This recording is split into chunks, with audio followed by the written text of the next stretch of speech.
पूरे महीने Pakistan UN security council का अध्यक्ष रहेगा। यूएनएससी दुनिया का सबसे मजबूत इंटरनेशनल अम्ब्रेला है।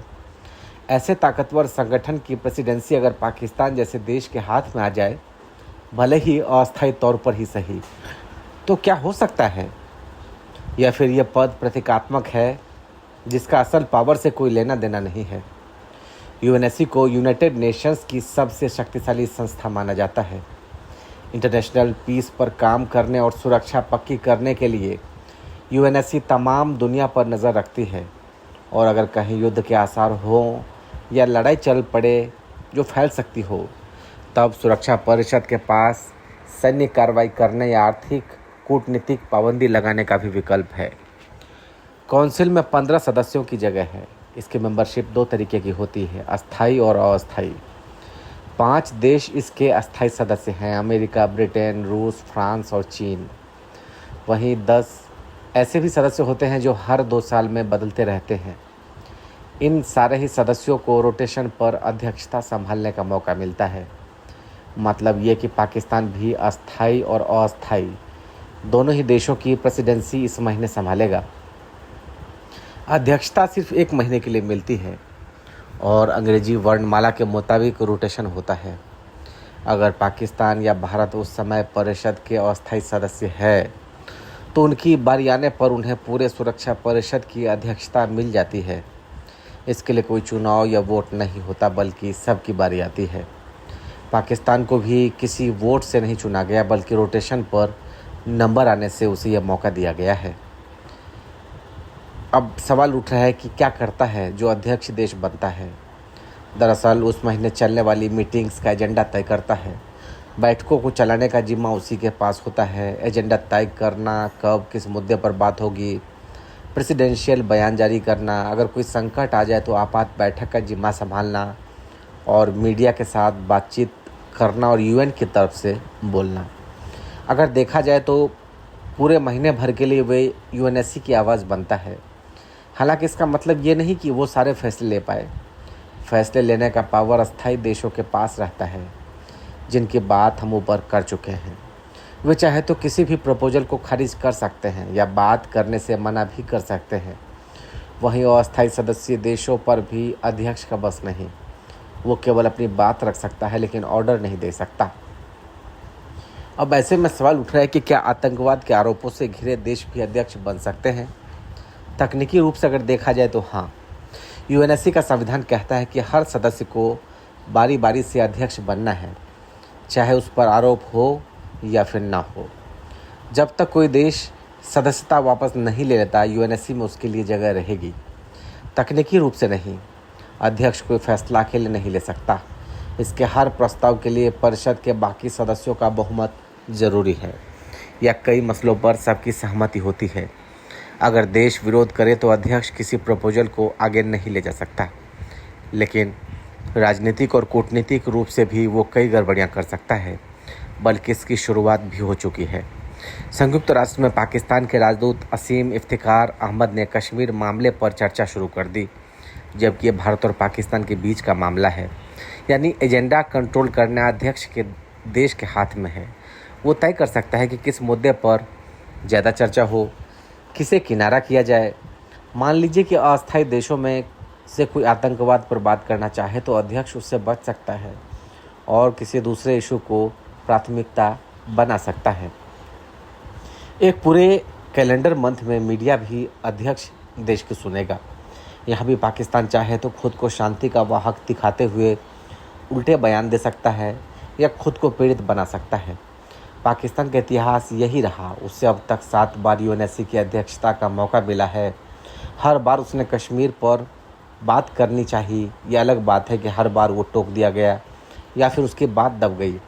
अध्यक्षता में सीधी ताकत भले ही ना हो, लेकिन डिप्लोमेटिक विजिबिलिटी तो मिलती है। इसी बात का फ़ायदा लेते हुए पाकिस्तान 2 गेम खेल सकता है। ज़रूरी मुद्दों पर पीछे रखना ताकि अस्थिरता आ जाए, या फिर गैर ज़रूरी बातों को उठाना ताकि ध्यान भटकाया जा सके। कश्मीर तो उसका फेवरेट टॉपिक रहा ही है। अब सिंधु जल संधि पर पाकिस्तान अपना दुखड़ा रो सकता है। गौरतलब है कि पहलगाम में सैलानियों पर हुए हमले के बाद भारत ने इस्लामाबाद के साथ अपनी जल संधि तोड़ दी। इसके बाद से वहाँ की लीडरशिप इसे बहाल करवाने की कोशिश में है।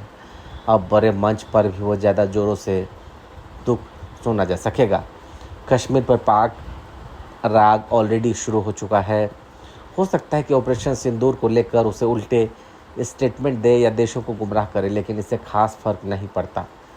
अस्थायी सदस्य देशों में रूस, अमेरिका, जापान और काफ़ी हद तक ब्रिटेन भी भारत के लिए नर्म रवैया रखता है। पाकिस्तान के साथ चीन ही रहा जो आए दिन भारत की अस्थायी सदस्यता की दरख्वास्त पर वीटो भी लगाता रहा। चीन भी फिलहाल अपनी अंदरूनी राजनीति में उलझा है। इसके अलावा हाल के सालों में वो कश्मीर मुद्दे पर चुप्पी साधने लगा है। ऐसे में लगता नहीं कि वो इस्लामाबाद पर खास ध्यान देगा।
साल 2022 में जब कम्युनिस्ट पार्टी का 20वां समारोह मनाया जा रहा था, हू को सबने सामने ही अचानक हॉल से बाहर ले जाया गया।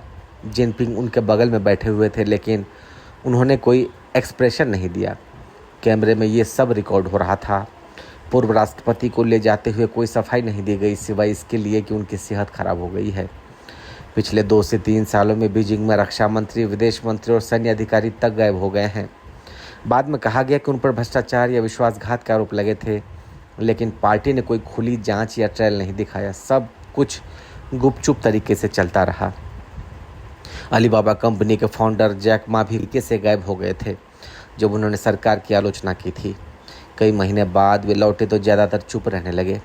इससे अंदाज़ा लग सकता है कि इस देश में बड़े नेता या अधिकारी चुपचाप साइडलाइन किए जा सकते हैं और इसमें जनता की मंजूरी मायने नहीं रखती। न ही उन्हें भीतर खाने चल रही खदबदाहट की भनक लगती है, जब तक सब फाइनल ना हो जाए। वहाँ नियम था कि राष्ट्रपति 2 कार्यकाल से ज़्यादा सर्व नहीं कर सकते, लेकिन कोविड के पहले जिनपिंग ने इसे बदल दिया। संविधान में बदलाव से साफ हो गया कि वे पूरी ज़िंदगी शासन कर सकते हैं, ठीक रूस की तरह, जहाँ व्लादिमीर पुतिन ने भी संविधान में बदलाव करते हुए अस्थायी पद की व्यवस्था कर दी। यहाँ वैसे तो राष्ट्रपति के चुनाव में जनता की भागीदारी नहीं होती है। सत्ताधारी कम्युनिस्ट पार्टी की कांग्रेस तय करती है कि पार्टी में कौन लीड करेगा। जो भी पार्टी चलाता है उसी के हाथ में देश की कमान भी चली जाती है। इस प्रोसेस में जनता का कोई हाथ नहीं रहता, आम तौर पर नहीं। ये कुछ खास हालात में होता है, मसलन मौजूदा राष्ट्रपति खुद इस्तीफा दे दे, या उनके साथ कुछ अनघट हो जाए, या फिर पार्टी उन्हें हटाने का फैसला करे। नेशनल पीपल्स कांग्रेस वोटिंग के जरिए नए राष्ट्रपति के नाम का ऐलान करता है, लेकिन ये औपचारिकता ही होती है। असल फैसला हो चुका होता है। साल 2023 में जब जिनपिंग राष्ट्रपति बने तो उन्हें पार्टी का महासचिव बना दिया गया था। यही असली संकेत होता है कि अब वही लीडर बनेंगे। जिनपिंग के ऊपर जो कयास लग रहे हैं वे सही है या गलत, जल्द ही इसका फैसला हो सकता है। दरअसल 3 सितंबर को तियानमेन चौक पर एक बड़ा आयोजन है जो कि जापान पर चीन की जीत के 80 साल होने पर मनाया जाएगा। हो सकता है कि इस दौरान जिनपिंग दिखे और भाषण दे। अगर आपको ये चैनल अच्छा लग रहा हो तो आप इस वीडियो को लाइक करें, शेयर करें और चैनल को ज़रूर सब्सक्राइब करें। बहुत शुक्रिया।